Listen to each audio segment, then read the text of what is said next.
أعوذ بالله من الشيطان الرجيم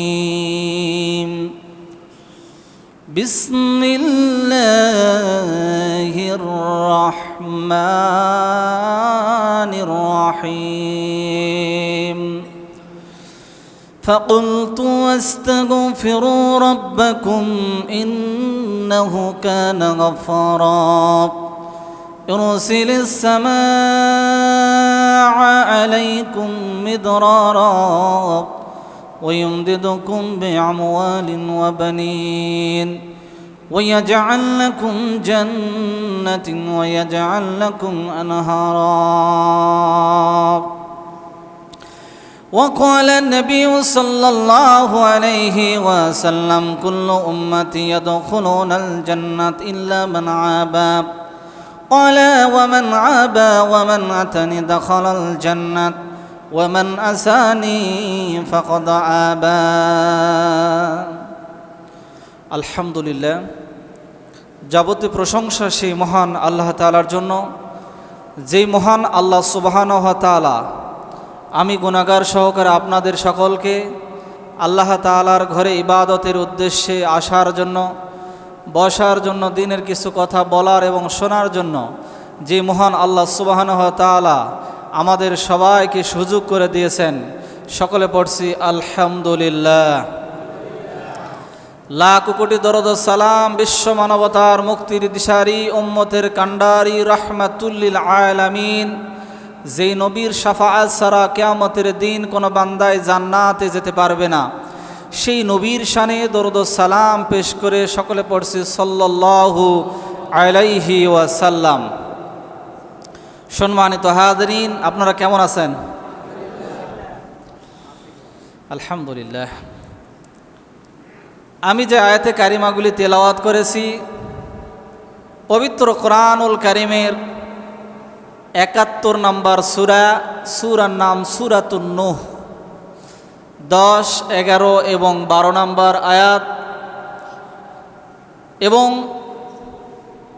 হাদিসে কুদসি নামক একটা হাদিস আপনাদের সামনে পেশ করেছি। মহান আল্লাহ পাক রব্বুল আলামিন যদি তৌফিক দান করেন তো এই আয়াতগুলি এবং হাদিসের উপরে আলোচনা রাখার জন্য চেষ্টা করব ইনশাআল্লাহুল আজিজ। তবে অ্যাট ফার্স্ট আপনাদের কাছে একটু দোয়া চাই। সবাই পরিচিত মুখ, আমার জন্য ছোট্ট করে একটু দোয়া করে দিন। মহান আল্লাহ পাক রব্বুল আলামিন এই ছোট্ট মানুষের ছোট্ট মুখ দিয়ে পবিত্র কোরআন এবং সহিহ সুন্নাহ ভিত্তিক কিছু কথা আপনাদের খেদমতে আমি যেন উপহার দিতে পারি। মহান আল্লাহ পাক রব্বুল আলামিন আমাকে যেন সেই তৌফিক দান করেন, বলি আল্লাহুম্মা আমিন। সম্মানিত হাজরিন, আল্লাহ রব্বুল আলামিন পবিত্র কোরআনুল কারিমের মধ্যে ১১৪টি সূরা দিয়েছেন। এর মধ্যে তেলাওয়াতকৃত এই সূরাটির নাম সূরা নূহ, ৭১ নম্বর সূরা, ১০, ১১ এবং ১২ নম্বর আয়াত। এই আয়াতে কারিমার মাধ্যমে আল্লাহ পাক রব্বুল আলামিন বলতেছেন ফাকুলতু আস্তাগফিরু রাব্বাকুম ইন্নাহু কানা গাফারা।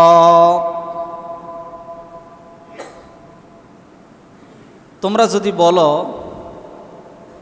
আল্লাহর কাছে ইস্তিগফার করো অর্থাৎ তওবা করো, তাহলে আল্লাহ তোমাদের জীবনের সব গুনাহ মাফ করে দেবেন। সুবহানাল্লাহ। বলেন তো রিজিকের মালিক কে? রিজিকের মালিক আল্লাহ, কিন্তু রিজিক দেওয়ার কিছু পদ্ধতি আছে না নাই?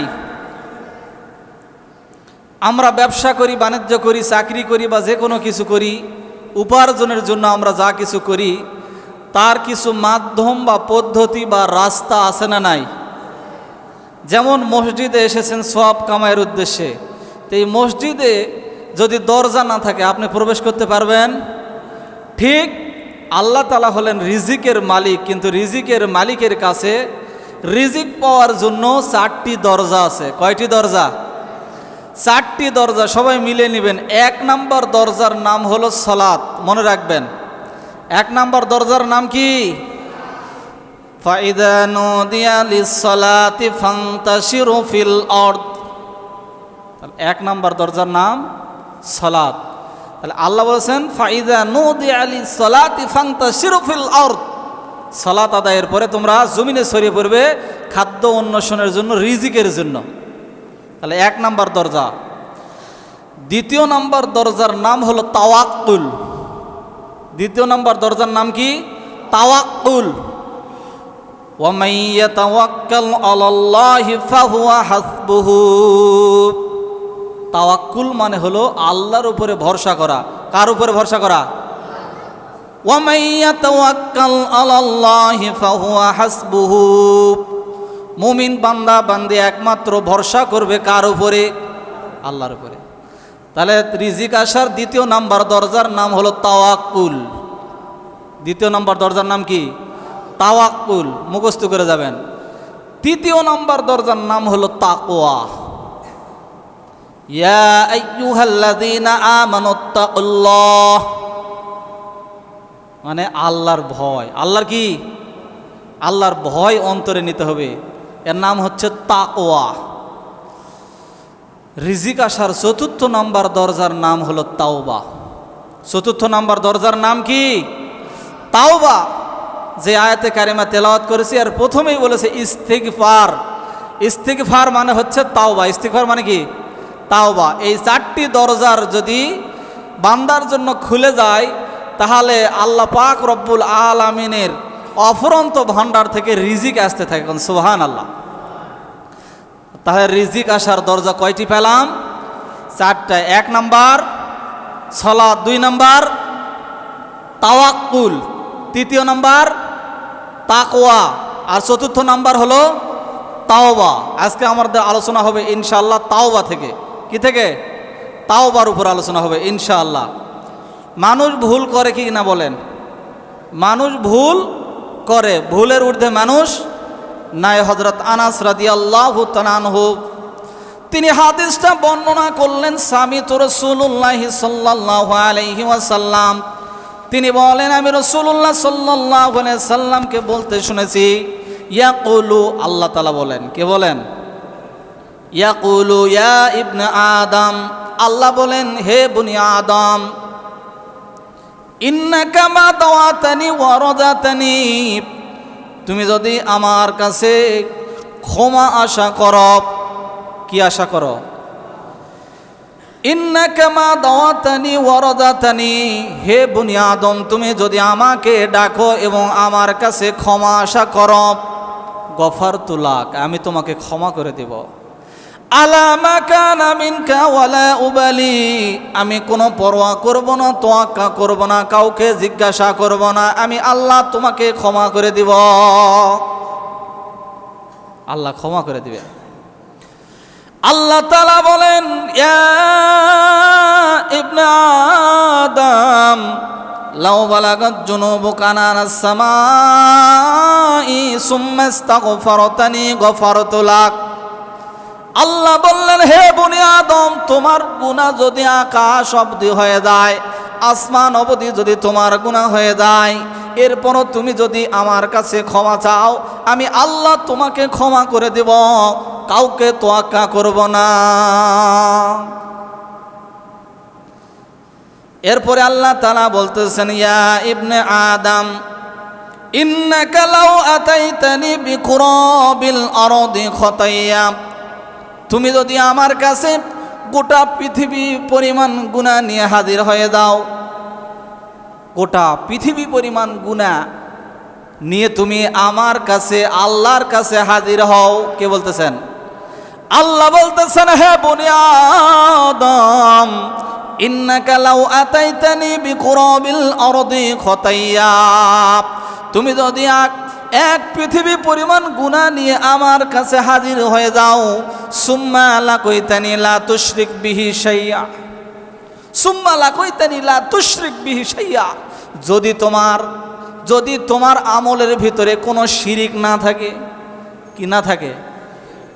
শিরক যদি না থাকে আর তুমি যদি আমি আল্লাহর কাছে এক পৃথিবী পরিমাণ গুনাহ নিয়ে হাজির হয়ে যাও, আল্লাহ রব্বুল আলামিন বলতেছেন আমি আল্লাহ রব্বুল আলামিন তোমার জন্য এক পৃথিবী পরিমাণ ক্ষমা নিয়ে হাজির হয়ে যাব। পয়গম্বর নূহ আলাইহিস সালাতু ওয়াস সালামের নাম সবাই শুনেছেন কিনা? সকলের জানা আছে। পয়গম্বর নূহ আলাইহিস সালাতু ওয়াস সালাম তার কওমের লোকগুলির কাছে দাওয়াত দিলেন ৯৫০ বছর। কত বছর? ৯৫০ বছর পর্যন্ত তিনি দ্বীনের দাওয়াত দিলেন। কিছু সংখ্যক মানুষেরা ইসলাম কবুল করলো আর কিছু করলো না। অধিকাংশরাই ইসলাম কবুল করলো না, আর কিছু সংখ্যক লোকেরা কি করলো? ইসলাম কবুল করে নিল। পয়গম্বর নূহ আলাইহিস সালাতু ওয়াস সালাম তার কওমের লোকগুলির কাছে গিয়ে বললেন, ও আমার কওম, আমার জাতি শোনো, ও আমার উম্মতেরা তোমরা শোনো, ৯৫০ বছর পর্যন্ত দাওয়াত দিলাম, দিনে রাতে সব সময় দাওয়াত দিলাম। পয়গম্বর নূহ আলাইহিস সালাতু ওয়াস সালাম আল্লাহ রাব্বুল আলামিনকে ডাক দিয়ে বললেন, আল্লাহ, দিনে এবং রাতে সব সময় আমি আমার কওমের লোকগুলির কাছে, আমার উম্মতের কাছে, আমার জাতির কাছে আমি দ্বীনের দাওয়াত পৌঁছাইলাম, কিন্তু তারা আমার দাওয়াতে তারা আগ্রহ হয়ে এগিয়ে আসলো না।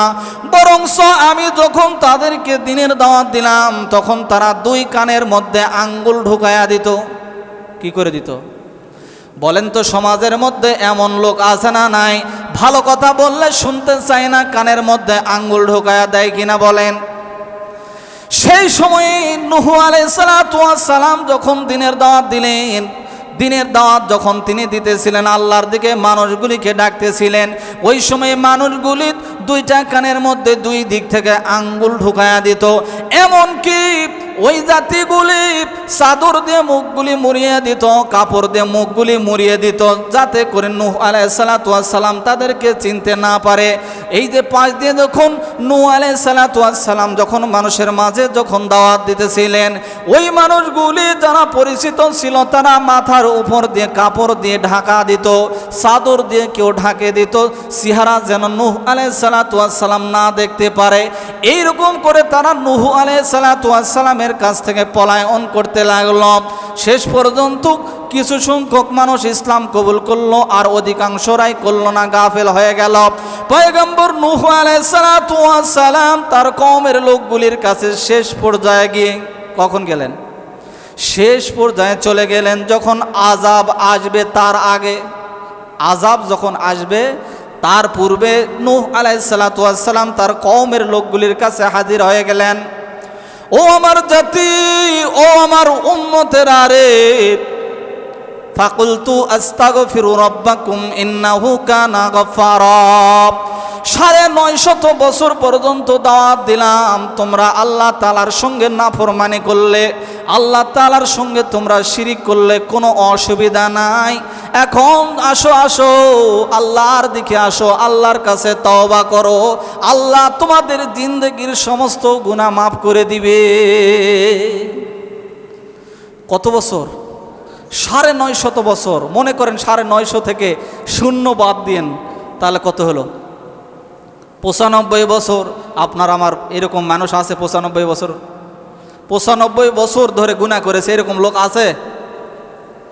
পয়গম্বর নূহ আলাইহিস সালাতু ওয়াস সালামের জাতিগুলি ৯৫০ বছর ধরে আল্লাহর সঙ্গে নাফরমানি করলো, আল্লাহর সঙ্গে শিরিক করলো, আল্লাহর সঙ্গে গাদ্দারি করলো, আল্লাহর ইবাদত থেকে সরে থাকলো। এরপর পয়গম্বর নূহ আলাইহিস সালাতু ওয়াস সালাম তাদের কাছে আশার বাণী শোনালেন। আশার বাণী শোনালেন, হে আমার কওম, হে আমার উম্মতেরা, ফাকুলতু আস্তাগফিরু রাব্বাকুম ইন্নাহু কানা গফফারা। যদি তোমরা তওবা করো তাহলে আল্লাহ তাআলা তোমাদের জিন্দেগির সব গুনাহ মাফ করে দিবে। শুধু তাই নয়, ইউরসিলিস সামাআ আলাইকুম মিদরারা।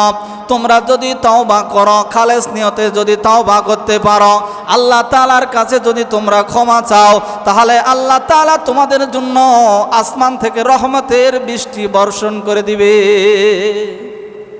ويمددكم بأموال وبنين ويجعل لكم جنات ويجعل لكم أنهارا শুধু তাই নয়, আল্লাহ তাআলা বলেন ওয়ায়ুমদিদুকুম বিআমওয়ালিন ওয়া বানিন। আল্লাহ তাআলার কাছে যদি তোমরা তওবা করতে পারো, আল্লাহ তাআলা তোমাদের সম্পদের মধ্যে বরকত দিয়া দিবে। কথা কে বললেন? আল্লাহ বলতেছেন ওয়ায়ুমদিদুকুম বিআমওয়ালিন ওয়া বানিন, এবং তোমাদের যাদের সন্তান নাই, পরিবারের মধ্যে যাদের সন্তান হয় নাই, আল্লাহর কাছে তওবা করো, আল্লাহ তোমাদেরকে সন্তান দিয়ে পূর্ণ করে দিবে। ওয়ায়াজআল লাকুম জান্নাতিন ওয়ায়াজআল লাকুম আনহারা, এবং আল্লাহ তাআলা তোমাদের উদ্যানের মধ্যে এমন ফল ফলাদি দিবে, ফসলের মধ্যে এমন ফসল দিয়া দিবে, তোমাদের সব বাগানগুলি ফলে ভরপুর হয়ে যাবে। সুবহানাল্লাহ। শুধু তাই নয়, আল্লাহ পাক রব্বুল আলামিনের কাছে যদি বান্দা তওবা করতে পারে, তাহলে আল্লাহ তাআলা বললেন কিয়ামতের কঠিন ময়দানে আল্লাহ তাআলা বান্দাকে ক্ষমা করে দিয়ে এমন একটি জান্নাত দিয়ে দিবেন, যেই জান্নাতের তলদেশ দিয়ে নহর প্রবাহিত। সুবহানাল্লাহ। হযরত ওমর রাদিয়াল্লাহু তাআলা আনহুর সময়ে একবার অনাবৃষ্টি দেখা দিল। কি দেখা দিল? অনাবৃষ্টি দেখা দিল। যেই সময় বৃষ্টি দরকার বৃষ্টি হয় না। আমাদের এইরকম পরিবেশ হয়েছে কিনা? যেই সময় বৃষ্টি দরকার বৃষ্টি নাই, আবার যেই সময় বৃষ্টি দরকার নাই সেই সময় বৃষ্টি হয়। অতিবৃষ্টি হলো আল্লাহর গজব, অনাবৃষ্টি হলো আল্লাহর গজব। ও বান্দা, বুঝতে হবে, যদি যেই সময় বৃষ্টি দরকার সেই সময় যদি বৃষ্টি না হয়, বুঝতে হবে বান্দার পাপ আছে। বান্দা আল্লাহর কাছে ক্ষমা প্রার্থনা করলে আল্লাহ পাক রব্বুল আলামিন বললেন ইউরসিলিস সামা আলাইকুম মিদরারা, বান্দা আল্লাহর কাছে তওবা করো, আল্লাহ তাআলা আসমান থেকে রহমতের বৃষ্টি বর্ষণ করে দিবে।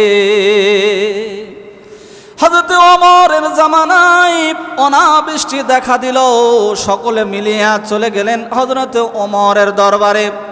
কোথায় গেলেন? ওমর রাদিয়াল্লাহু তাআলা আনহুর দরবারে চলে গেলেন। যাওয়ার পরে ডাক দিয়ে বললেন, আমিরুল মুমিনিন, খলিফাতুল মুসলিমিন, অনাবৃষ্টি দেখা দিয়েছে, চারিদিকে পানির অভাব, পানি নাই, কোথাও পানি নাই, পানি নাই। গাছ গাছালিগুলি পুরে ছাই হয়ে যাইতেছে, মাঠগুলি পুরে খাখা হয়ে গেছে, পশু পাখি সবাই পানির জন্য তৃষ্ণাক্ত হয়ে মারা যাইতেছে। ও আল্লাহর নবীর সাহাবী হযরত ওমর খলিফাতুল মুসলিমিন, আল্লাহ তাআলার কাছে দোয়া করুন, আল্লাহ তাআলা যেন আসমান থেকে রহমতের বৃষ্টি বর্ষণ করেন।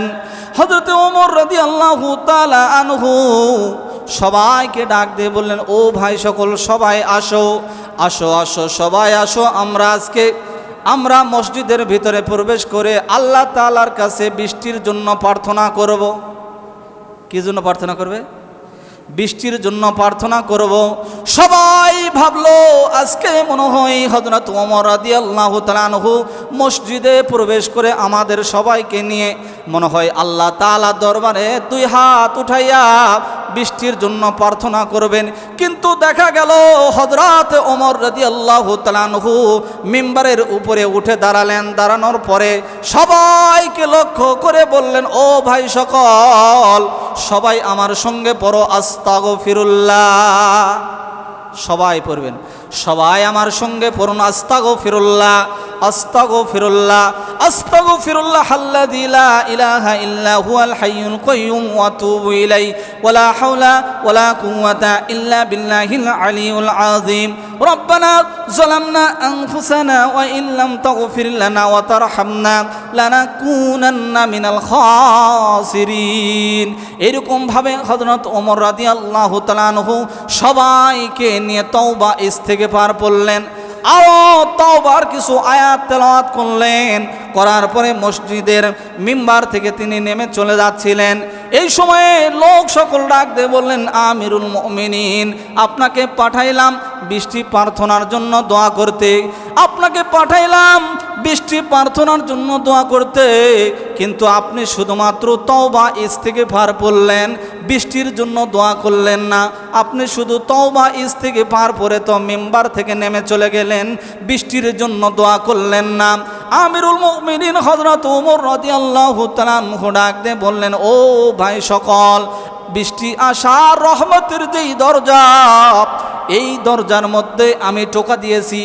আল্লাহ তাআলার রহমতের দরজা বান্দার জন্য যদি একবার খুলে যায়, ও মদিনাবাসী শোনো, আল্লাহ তাআলার রহমতের দরজা যদি বান্দার জন্য একবার খুলে যায়, রহমতের বৃষ্টি নিয়ে তোমরা শেষ করতে পারবা না। হযরত ওমরের জামানায় আরেকটা ঘটনা ঘটে গেল। হযরত ওমরের কাছে একজন আল্লাহর বান্দা চলে আসলো। আসার পরে ডাক দিয়ে বললেন, আমিরুল মুমিনিন, খলিফাতুল মুসলিমিন হযরত ওমর, আমি মদিনার সবচাইতে বড় একজন ব্যবসায়ী ছিলাম, আমার অনেক বড় ব্যবসা ছিল, অনেক টাকা পয়সার মালিক ছিলাম, কিন্তু আমার সম্পদ নষ্ট হয়ে গেছে, আমার ব্যবসা নষ্ট হয়ে গেছে, আমার পুঁজি নষ্ট হয়ে গেছে। আল্লাহ তাআলার কাছে আমার জন্য একটু দোয়া করুন, রব্বুল আলামিন আমার ব্যবসাটা যেন সচল করে দেয়, আমার ব্যবসার মধ্যে যেন বরকত দান করে দেয়, আমার ব্যবসা যেন আগের মতো আবার করতে পারে। আমিরুল মুমিনিন হযরত ওমর রাদিয়াল্লাহু তাআলা আনহু ডাক দিয়ে বললেন, ও ভাই, তোমার জন্য কোনো দোয়া করতে পারবো না, কিন্তু তোমাকে একটা চিকিৎসা দিয়ে দেই। তুমি যদি ইস্তেগফার পড়ো আর সালাত আদায় করো, বেশি করে সালাত আদায় করো, ইস্তেগফার করো, আল্লাহর কাছে যদি তওবা করো, আল্লাহ তাআলা তোমার ব্যবসার মধ্যে বরকত দিয়া দিবে। এরপরে আরেকজন ব্যক্তি আসলো, যেই ব্যক্তির পরিবারের মধ্যে কোনো সন্তান নাই, সন্তান হয় না, বহুদিন হয়ে গেছে, বিবাহ করেছে, এরকম মানুষ আমাদের সমাজে আছে না নাই? অনেক দিন হয়ে গেল দাম্পত্য জীবনে কোনো সন্তান নাই, কোনো সন্তান নাই। তিনি ডাক দিয়ে বললেন, খলিফাতুল মুসলিমিন হযরত ওমর, আল্লাহ তাআলার কাছে একটু দোয়া করুন, আল্লাহ তাআলা যেন আমার পরিবারের মধ্যে সন্তান দান করে। আমিরুল মুমিনিন হযরত ওমর রাদিয়াল্লাহু তাআলা আনহু ডাক দিয়ে বললেন, ও ভাই, তোমার জন্য কোনো দোয়া করতে পারবো না, তবে তোমাকেও একটা চিকিৎসা দিয়ে দেই। তুমি যাও, সালাত আদায় করো, তওবা ইস্তিগফার করো, আল্লাহর কাছে বেশি বেশি তওবা করো, আল্লাহ তোমার সংসারের মধ্যে সন্তান দিয়ে ধন্য করে দিবেন। এরপরে আরো একজন ব্যক্তি আসলো, যেই ব্যক্তির ফসল নষ্ট হয়ে গেছে, ওই ব্যক্তি ছিল কৃষক। ওই ব্যক্তি কি ছিল? ওই ব্যক্তি ছিল একজন কৃষক। এসে ডাক দিয়ে বললেন, আমিরুল মুমিনিন খলিফাতুল মুসলিমিন হযরত ওমর, আপনি তো আমাকে ভালো করে চিনেন, আমি মদিনার একজন কৃষক, আপনি আল্লাহ তাআলার কাছে আমার জন্য একটু দোয়া করুন, কেননা আমার ফসল নষ্ট হয়ে গেছে, আমার সব ফসল নষ্ট হয়ে গেছে, আমার সব ফসল নষ্ট হয়ে গেছে, আল্লাহ তাআলার কাছে একটু দোয়া করুন, আল্লাহ তাআলা যেন আমার ফসলের মধ্যে বরকত দিয়া দেয়। আমিরুল মুমিনিন হযরত ওমর রাদিয়াল্লাহু তাআলা আনহু ডাক দিয়ে বললেন, ও ভাই কৃষক, তোমার জন্য কোনো দোয়া করতে পারবো না, তবে তোমাকেও চিকিৎসা দেই। তুমি যাও, বেশি বেশি সালাত আদায় করো, আর আল্লাহর কাছে বেশি বেশি তওবা করো, আল্লাহ তাআলা তোমার ফসলের মধ্যে বরকত দিয়া দিবে। কয়জন ব্যক্তি আসলো? তিনজন ব্যক্তি আসলো। সমস্যা কয় ধরনের? তিনজন ব্যক্তির তিন ধরনের সমস্যা। তিনজন ব্যক্তি চলে গেল, পাশে আল্লাহর নবীর একজন সাহাবী দাঁড়িয়েছিলেন। ডাক দিয়ে বললেন, খলিফাতুল মুসলিমিন, বুঝতে পারলাম না, তিনজন ব্যক্তি আসলো, তিনজন রোগী আসলো, তিনটা রোগ নিয়ে। তিনজন রোগী আসলো, তিনটা রোগ নিয়ে। একজনের ব্যবসায় লস হয়ে গেছে, আরেকজনের সন্তান নাই, আরেকজনের ফসলাদি নষ্ট হয়ে গেছে। তিনজন ব্যক্তি আসলো তিনটা রোগ নিয়ে, কিন্তু সবাইকে আপনি চিকিৎসা দিলেন একই রকম। চিকিৎসা দিলেন একই রকম, বুঝলাম না ব্যাপার কি। খলিফাতুল মুসলিমিন হযরত ওমর রাদিয়াল্লাহু তাআলা আনহু ডাক দিয়ে বললেন, ও ভাই, চিকিৎসা তো আসলে আমি দেই নাই, চিকিৎসা দিয়েছেন আমার আল্লাহ। কেননা আল্লাহ তাআলা বলেছেন, ইস্তাগফিরু রাব্বাকুম ইন্নাহু কানা গফফারা। যদি তোমরা আল্লাহর কাছে তওবা করতে পারো, আল্লাহ তাআলা তোমাদের জিন্দেগির সব গুনাহ মাফ করে দিবেন। ইউরসিলিস সামা আলাইকুম মিদরারা। যদি আল্লাহর কাছে তোমরা খাঁটি তওবা করতে পারো, তাহলে আল্লাহ তাআলা তোমাদেরকে আসমান থেকে রহমতের বৃষ্টি দিয়া দিবে। শুধু তাই নয়, ওয়ায়ুমদিদুকুম বিআমওয়ালিন ওয়া বানিন। যাদের সম্পদ নষ্ট হয়ে গেছে, যাদের ব্যবসা নষ্ট হয়ে গেছে, আল্লাহর কাছে তওবা করো, আল্লাহ তাদের ব্যবসার মধ্যে বরকত দিয়া দিবে, ফসলাদি জমির মধ্যে বরকত দিয়া দিবে। ওয়া বানিন, যাদের পরিবারের মধ্যে সন্তান নাই, আল্লাহর কাছে তওবা করো, আল্লাহ তোমাদের পরিবারের মধ্যে সন্তান দিয়ে ধন্য করে দিবে। মুসলমান ভাইরা আমার, আমরা সাধারণত আল্লাহ তাআলার সঙ্গে অনেকভাবে শিরিক করে থাকি। কেননা আল্লাহ তাআলা বললেন, ও বান্দা, তোমার আমল নামায় যদি শিরিক না থাকে আর পৃথিবী পরিমাণ গুনাহ নিয়ে যদি তুমি আমি আল্লাহর কাছে হাজির হয়ে যাও, আমি আল্লাহ তোমাকে ক্ষমা করে দিব। আমরা সন্তান যাদের পরিবারে নাই, অনেকে মাজারে মান্নত করে কিনা বলেন, করে কিনা? অনেকেই মাজারে মান্নত করে, মসজিদে মান্নত করে, বা বিভিন্ন জায়গায় মান্নত করে না? অনেক বাবার দরবার আছে দেশে, এই বাবার দরবারে গিয়ে কি করে? গরু মান্নত করে, না হলে খাসি মান্নত করে। আবার অনেকে মহাস্থান যায় কিনা? বলে যে সন্তান হইলে গেলে মহাস্থানে পোলা দিব। বলেন তো এগুলা শিরিক কিনা? আল্লাহ কি বললেন? যে তোমার আমল নামায় যদি শিরিক না থাকে, তাহলে আমি আল্লাহ কি করব? এক পৃথিবী পরিমাণ গুনাহ হলো তোমাকে মাফ করে দেব। বান্দা, তুমি আল্লাহর কাছে তওবা করো। তাহলে আল্লাহর কাছে তওবা করলে আর কার কাছে চাওয়া লাগবে? আল্লাহ তো নিজেই যথেষ্ট। ওয়ামান ইয়াতাওয়াক্কাল আলাল্লাহি ফাহুয়া হাসবুহু। মুমিন বান্দা বান্দি যদি আল্লাহ তাআলার উপরে একনিষ্ঠভাবে ভরসা করতে পারে, আল্লাহ তাআলা বলেন ওই মুমিন বান্দা বান্দির জন্য আল্লাহ রব্বুল আলামিন সাহায্যের জন্য নিজেই যথেষ্ট। সুবহানাল্লাহ। আল্লাহ বলেন, ওয়া মাইয়াত্তাকিল্লাহা ইয়াজআল লাহু মাখরাজা। আল্লাহ তাআলা বলতেছেন, ও বান্দারে, তোমরা যদি আল্লাহ তাআলার উপরে তাওয়াক্কুল করো, আল্লাহর উপর কি করো? তাওয়াক্কুল করো। ওয়া ইয়ারযুকুহু মিন হাইসু লা ইয়াহতাসিব। তোমরা যদি আল্লাহ তাআলার উপরে তাওয়াক্কুল করতে পারো, তাহলে আল্লাহ তাআলা তোমাদেরকে অপরিকল্পিত জায়গা থেকে, যেটা আপনি কল্পনাই করেননি, যেটা আপনি কি করেননি, কল্পনাই কোনোদিন করেননি, কোনোদিন ভাবেননি, সেই জায়গা থেকে আল্লাহ পাক রব্বুল আলামিন রিজিকের ব্যবস্থা করে দিবে। সুবহানাল্লাহ। তাহলে রিজিক আসার দরজা কয়টি? 4টি। 1 নাম্বার দরজার নাম কি? 1 নাম্বার দরজার নাম হলো সালাত। 2 নাম্বার দরজার নাম কি? 2 নাম্বার দরজার নাম হলো তাওয়াক্কুল। 2 নাম্বার দরজার নাম কি? তাওয়াক্কুল। 3য় নাম্বার দরজার নাম কি? 3য় নাম্বার দরজার নাম হলো তাকওয়া। আর 4র্থ নাম্বার দরজার নাম হলো তাওবা। আল্লাহ বলেন, বান্দারে, তোমরা যদি এই 4টি ভাবে 4টি দরজা দিয়ে আল্লাহর কাছে যদি ডাকতে পারো, তাহলে আল্লাহ তোমাদের রিজিকের সব দরজা খুলে দিবে। শুধু তাই নয়, আল্লাহ পাক রব্বুল আলামিন সূরা আরাফের 96 নম্বর আয়াতের মধ্যে জানিয়ে দিলেন, বান্দা যদি আল্লাহ তাআলার কাছে তওবা করে, আল্লাহকে ভয় করে, জনপদের অধিবাসীরা যদি আল্লাহ তাআলার উপরে ঈমান আনয়ন করে এবং আল্লাহকে ভয় করে, কাকে ভয় করে?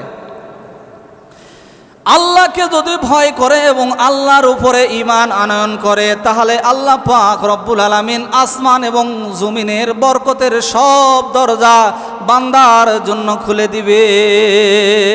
সুবহানাল্লাহ।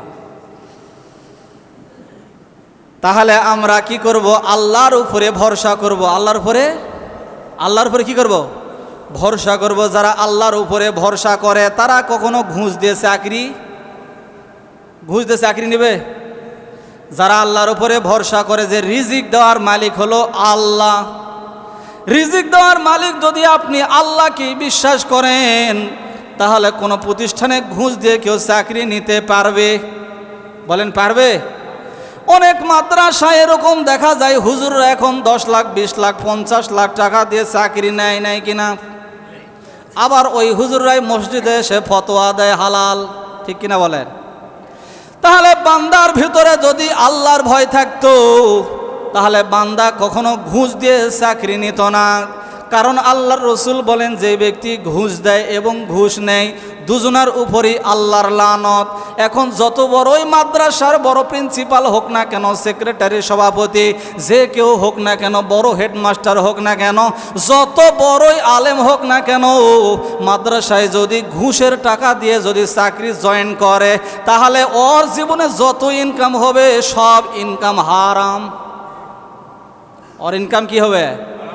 হারাম হয়ে যাবে। তাহলে ওর ভিতরে আল্লাহর কি নাই?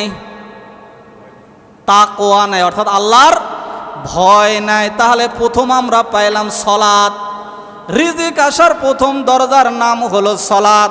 তাহলে সলাত যদি আপনি সঠিকভাবে আদায় করেন, তাহলে আপনার জন্য রিজিকের ব্যবস্থা করে দিবেন কে? আল্লাহ করে দিবেন। তাহলে সলাতটা সঠিক হওয়া দরকার আছে না নাই? কি সলাত আমাদের সঠিক হওয়ার দরকার আছে না নাই? অনেকেই দেখা যায় ঠিক মতো রুকু সিজদা করে না, রুকুর সময় মাথাটা উপরের দিকে রাখে কিনা? খুশু সলাতের মধ্যে আছে না নাই? সলাতটা সঠিকভাবে আদায় করতে হবে। যাদের সলাত সঠিক হয় না তারা শিখায় নেবেন ইনশাআল্লাহ। শিখার কোনো বয়স, শিখার কি নাই? কোনো বয়স নাই। যদি আপনার বয়স 80 হয়ে গেছে, 90 হয়ে গেছে, এতদিন পর্যন্ত জানতেন না কিভাবে সলাত আদায় করা লাগে, সঠিকটা জানেন না, এতদিন পর্যন্ত সব ভুল করেছেন, এখনই আল্লাহর কাছে তওবা করুন। এখনই আল্লাহর কাছে কি করবেন বলেন তো? বান্দার জীবনে ভুল আছে না নাই? ভুল যারা আছে, নিজেকে মনে করে যে ভুল আছে, যারা আল্লাহর কাছে নত হয়, এই বান্দাই সব চাইতে আল্লাহর কাছে দামি বান্দা। কেননা আল্লাহ রব্বুল আলামিন বললেন, ইন্নাল্লাহা ইউহিব্বুত তাওয়াবিন ওয়া ইউহিব্বুল মুতাত্তাহিরিন। ইন্নাল্লাহা ইউহিব্বুত তাওয়াবিন, আল্লাহ তওবাকারীকে বেশি পছন্দ করে। ওই তওবাকারীকে, যেই তওবাকারী ভুল করার পরে অনুতপ্ত হয়ে আল্লাহর কাছে তওবা করে আর পাপ কাজে কখনো ফিরে যায় না, আল্লাহ বলছেন ওই বান্দা আল্লাহর কাছে বেশি প্রিয়। ও মুতাত্তাহিরিন, এবং যারা পবিত্র ব্যক্তি তাদের শামিল করে দেয়। কোন সুবহানাল্লাহ। আল্লাহ রসুল সাল্লাল্লাহু আলাইহি সাল্লাম তিনি বলেন, বান্দা তওবা করে যখন, অর্থাৎ ভুল করার পরে যখন বান্দা আল্লাহর কাছে তওবা করে, তখন আল্লাহ পাক রব্বুল আলামিন ওই বান্দার মতো খুশি হয়ে যায়, বা তার চাইতে বেশি খুশি হয় যেই বান্দাটি তার খাবার এবং বাহন সহকারে মরুভূমির মধ্যে পথ চলতেছিল, চলার সময় ক্লান্ত হয়ে গাছের নিচে শুয়ে পড়লেন, ঘুমিয়ে পড়লেন। ঘুম থেকে ওঠার পরে দেখে তার খাবারও নাই, বাহনও নাই, দুটি হারিয়ে ফেলেছে। এরপরে ওই বান্দাটি হতাশ হলেন না, আল্লাহর উপরে তাওয়াক্কুল করলেন। কি করলেন? আল্লাহর উপরে তাওয়াক্কুল করলেন। করার পরে আবার গাছের ছায়ার নিচে ঘুমিয়ে পড়লেন। এরপরে ঘুম থেকে ওঠার পরে দেখে তার বাহন সহকারে খাবারটি হাজির হয়ে আছে। সুবহানাল্লাহ।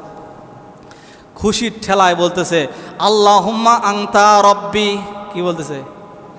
আল্লাহুম্মা আনতা রব্বি ওয়া আনা রব্বুকা।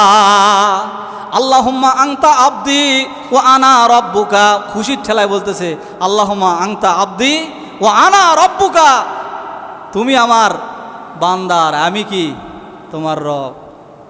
বলেন তো, ভুল করলো না সঠিক বললো? আল্লাহুম্মা আনতা আবদি, হে আল্লাহ তুমি আমার বান্দা, ওয়া আনা রব্বুকা, আমি তোমার রব। আসলে বলতে চাইছিল যে, হে আল্লাহ আমি তোমার বান্দার, তুমি আমার রব। খুশির ঠেলায় বলেছে।